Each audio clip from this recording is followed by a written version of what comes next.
This video is sponsored by Game Toppers. Turn your own kitchen or dining room table into a premium portable game solution at a fraction of the cost. Hey everybody, welcome to Drive-Thru Review 770. Today we're going to take a look at Nightmare Productions. Now this is a relatively new release from Trick 'r Treat Studios. It's actually a very old game. The designer is Reiner Knizia. And you may have seen this game in its original form, which I think was only Germany, which was Traum Fabric. And then later on, it was called Dream Factory.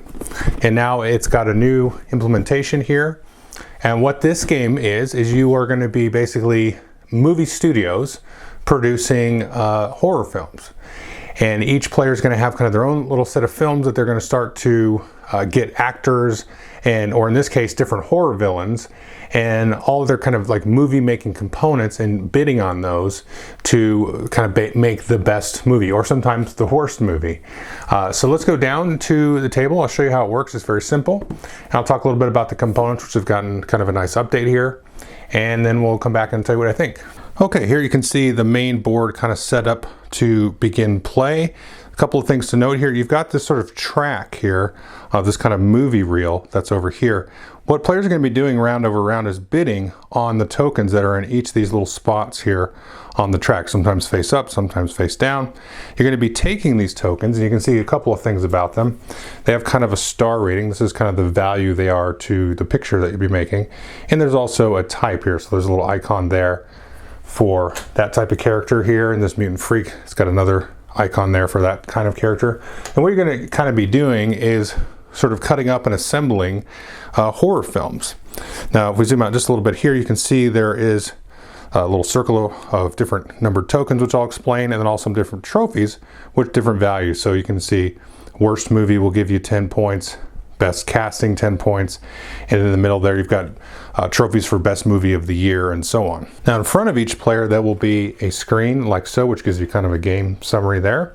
On the front you will have the name of your studio, Nightmare Productions, and then behind the screen you'll have some money tokens. Now depending on the number of players, everybody will start with an equal amount of tokens, but it'll vary based on the player count. And then you can see this name of our studio here was Nightmare Productions, and each studio has 3 movies that are already in their studio name of different types here. So you can see we've got these different types of movies like this.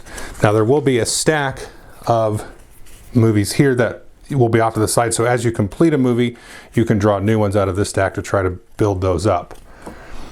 But these are the core 3 that you're going to be working on. And you can see some of those icons that I showed you there are on the movie. So this particular movie, The Image of Death, needs a couple of these, and then this is an optional icon there at the bottom. So the game takes place over 4 rounds, and what you're doing in each of those rounds is just bidding on all of these different tiles there to again add to your movies.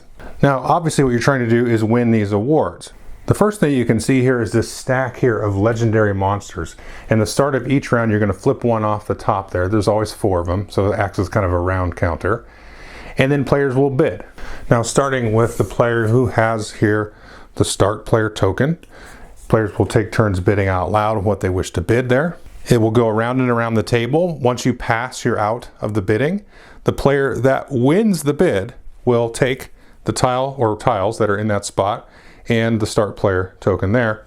And then any of the money that they have paid in to bid, they will distribute amongst all of the other players.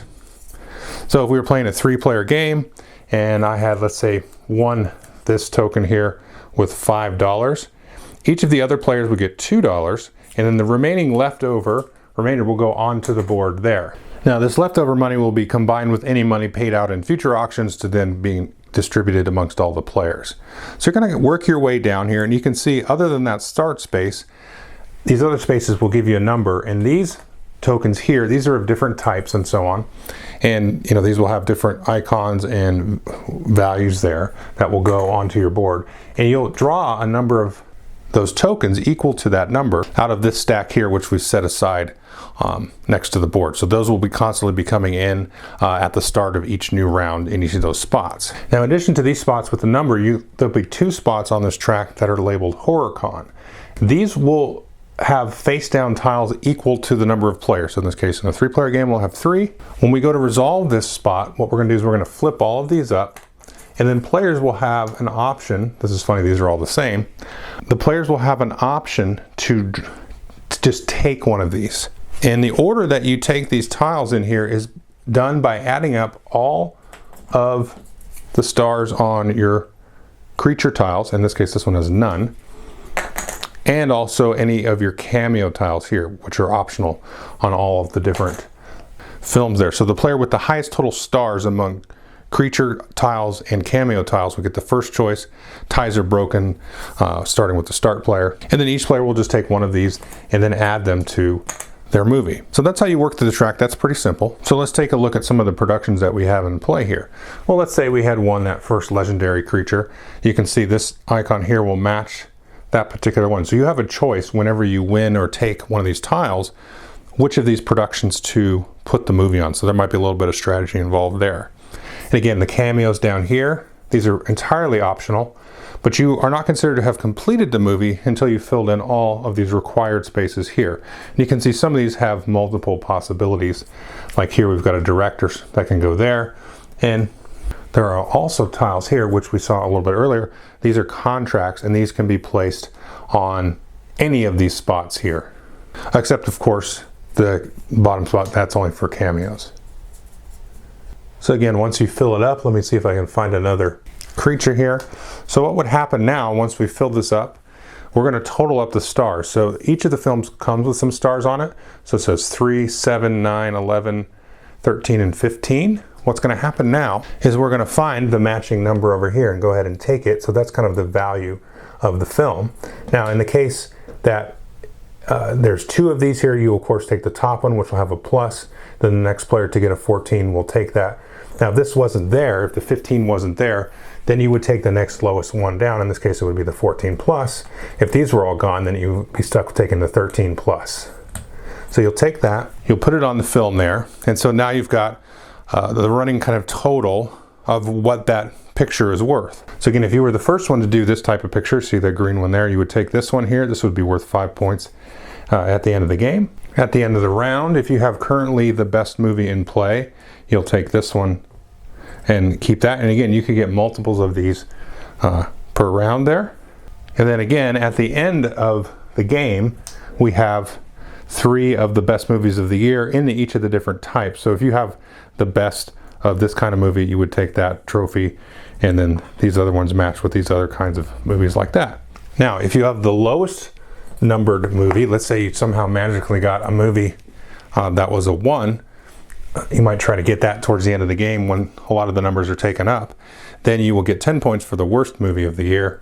And then finally you get 10 points for best casting, and that's by adding up all the stars here on your creatures and legendary creatures. And at the end of the game, you add up all the points from all your trophies, all your value markers here, and then any money left over is worth 1 point each. Okay, so that was Nightmare Productions. Let's just go through my pillars of review. The game time says it takes about 60 minutes, and that's about right. Now the game plays 3 to 5 players. I would say that's probably not going to change up too much based on the number of players, really. Yes, it's going to be it'll be a little bit less than an hour, honestly, once players kind of get the hang of it. It plays pretty smoothly and snappily because the auction part is really quick and easy, and you have a good idea of kind of what you want to do. There's a little bit of thinking about, how much you want to bid, or how much you want to try to force other people to bid, how much you want to kind of skip certain auctions to sort of let money kind of get into the pool and maybe get some extra money for bidding that way.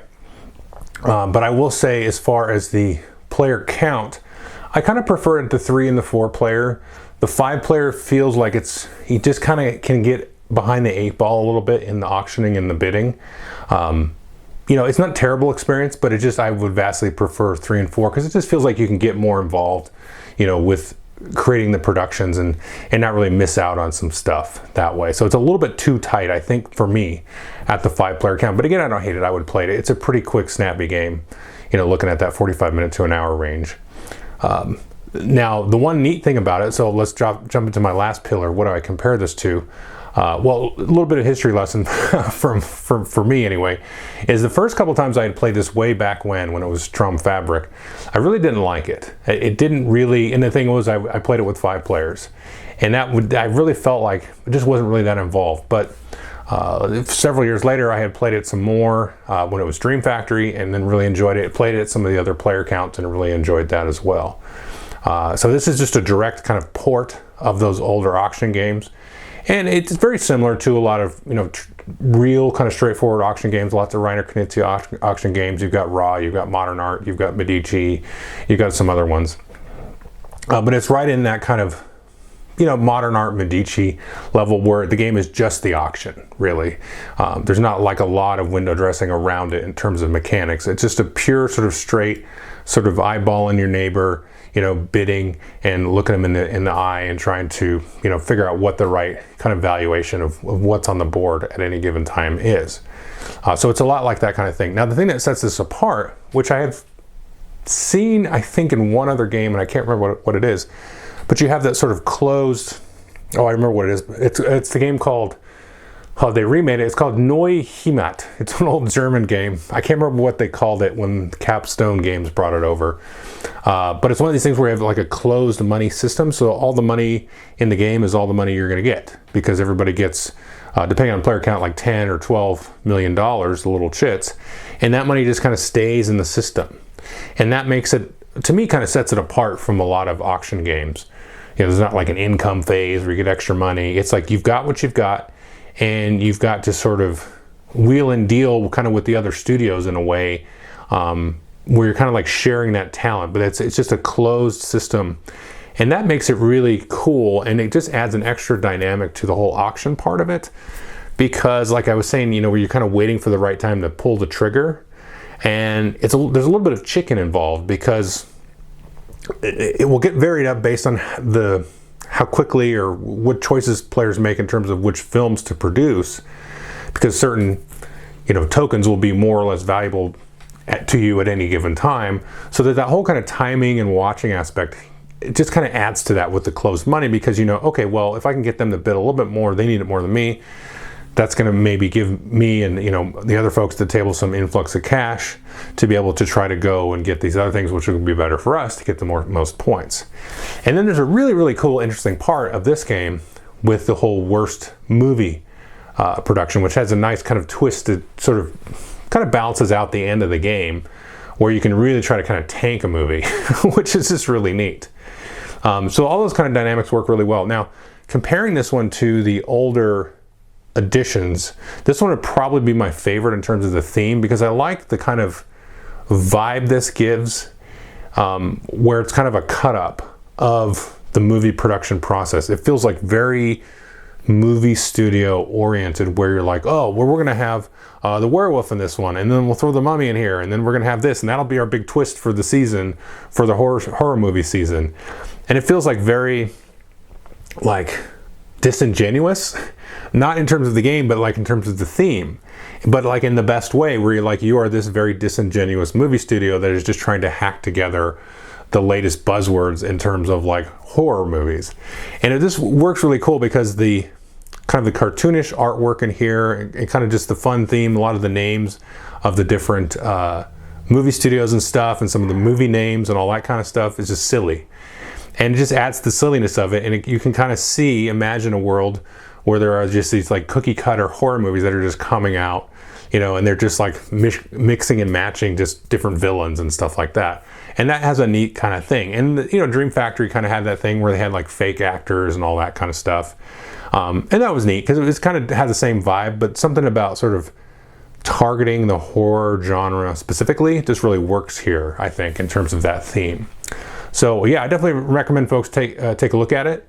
I know the originals, the first two originals I talked about at the beginning, they've been out of print for a long time. So this is a good chance, I think, good opportunity to pick this up if you've been looking for like a really cool auction game, which you don't see a whole ton of anymore. But this is a good, solid one that folks I think should experience, and it's a lot of fun, with this particular theme. So thanks.